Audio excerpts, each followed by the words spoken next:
Shorthanded is one word for it, but it feels like an understatement tonight, given what Ohio State will be dealing with on the injury availability report. Welcome to the Pregame Keys on 97.1 The Fan, 10 TV, and 10 TV Plus. He is Jeremy Birmingham. I am Austin Ward. Carnell Tate is out. Jeremiah Smith is questionable.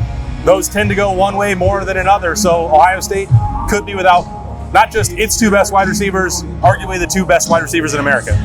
And everybody who wants Julian Sand to prove what he can do without the weapons around him, tonight's your night maybe, because Ohio State not only will maybe be without the top two receivers in the country, but the weather's a little weird. There's some really stiff winds happening, some rain expected in the first half, and now all of a sudden you get to see what Julian Sand can do when he's forced to improvise and not have his security blankets. It's really loud in here, and I feel like I'm yelling, so I apologize if I'm yelling at you, America.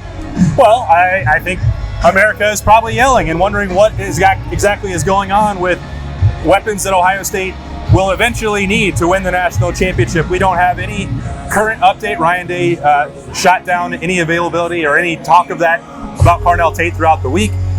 Wednesday night when we were in the Woody, the wide receivers were the first ones off the field, and so that part was already disguised, I think, and working through how much Jeremiah Smith could play at that time throughout the week. So we don't know exactly what the situation severity is. Questionable means not long-term in Ryan Day parlance. Now, Carnell Tate was not listed on the availability report at all last week, and now is fully out this week. So he's going to get more questions about that. We're not going to get any of those answers before kickoff. Now, again, we're talking about what does it mean for November 29th, or potentially in Indianapolis, or a college football playoff. We'll have that conversation later. This is an opportunity against UCLA, by the way, Ohio State's opponent, 7:36 on NBC tonight, where they probably don't need them. So if it's close, which is why a questionable decision for Jeremiah Smith is more likely than not going to lead to him watching this evening. Which is unfortunate. We will get a sense of if there's anything potentially really long-term when they walk into the stadium in about an hour from now as this goes live to the world. We'll get a better idea. Check out Austin's Twitter account or Letterman Row if you're on the message board over there for more details on that, what we see. But it is a night for an opportunity for Bryson Rogers, for Mylan Graham, for Quincy Porter, for Brandon Ennis, for Max Clare, for Julian Sand to show again that this is not a one-trick pony at Ohio State. They have a lot of weapons, and fortunately for them, they're playing a UCLA team that doesn't have its only good player on offense with Nico Iamaleava, who will be out for this game with a concussion. So, you get a break last night, and not that it mattered that much. Nico Iamaleava was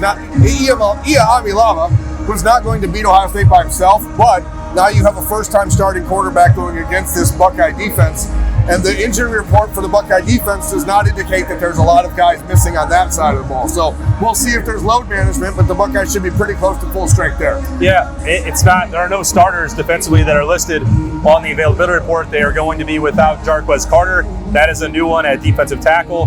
The rest is pretty much the same. Malik Hartford is out. I'm not sure that we're going to see Malik Hartford playing again for Ohio State. Certainly not tonight, but maybe not for the rest of the season.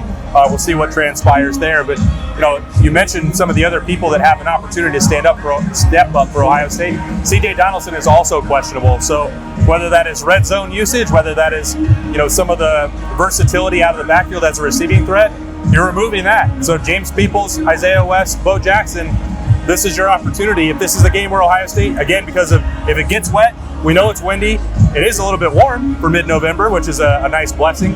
But if this has to be a game where the run game shines, one more factor into that, Josh Padilla is officially out. We talked about throughout the week that we did not expect him to play at right guard. So a lot of things going on. That's not uncommon when you get into mid-November in the Big Ten. It's actually uncommon that it's been this long this season where Ohio State has had virtually zero problems with health. So the Buckeyes go really, really hard on Tuesday in practice and Wednesday in practice. So maybe this is just we went too hard this week. Ryan Day's had those moments in the past.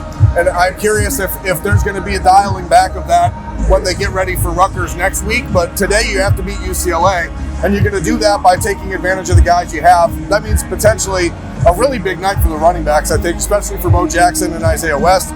They're going to get the yeoman's work like they have been, but now you don't even have the touchdown vulture, C.J. Donaldson, likely out there to take the carries from you. So big night for those guys. And again, I'm going to keep repeating it.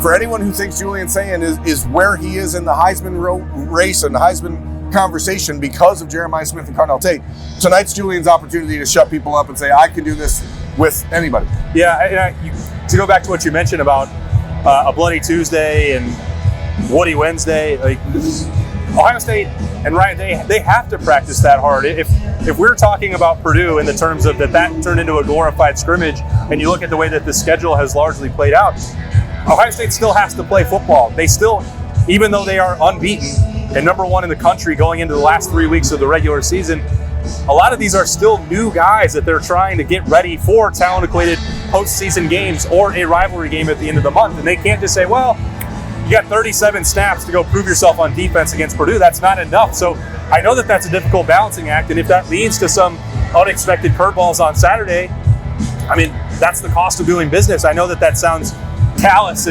but that is what you have to do to play at Ohio State and survive and win at the highest level. You have to be able to compete against the best players in iron sharpening iron throughout the week. So they can't just coast into the Michigan game and then I think flip a switch. Like, this is the ramp up time. And it's an interesting night. I mean, obviously the offensive question marks now health-wise are going to be the talking point. But I do wonder, for Matt Patricia and the defense, how much do things change for you now that Nico's not out there? How much time do you have to adjust the game plan from Friday night to Saturday when you've got a 6'6", 215-pound statue now back there at quarterback? Yeah. Instead of inexperienced Nico, statue. right, as a guy that can beat you with your legs before. So I think that's interesting. And it may not matter. Ohio State may not throw too much of the kitchen sink at this new guy whose name is not even registering in my mind right now. I saw it earlier, but now I can't remember. This is just a game where you're going to have to go out, take care of your business. It's been a weird day around college football already. You watched, obviously, Texas A&M come back from 27 down at half. Michigan finds a way to squeak out a win with 5 turnovers in Chicago. Just win. And Ohio State is way better than UCLA, even without its aliens at wide receiver. Yeah, and it is a bit funny to me. You mentioned it. Some of the hot take artists around the country this week, I don't know, cool it on the Julian Sayin and the Heisman. Like, I saw one person, I wasn't familiar with any of their work. It was posted on the Letterman Row message board. It was like, here are 25 other quarterbacks who would be unbeaten if they were leading Ohio State. And it's like, okay, but would they be completing 83% of their passes to this point? Would they be doing all the things in their first year as a starting quarterback that Julian Sayin is doing?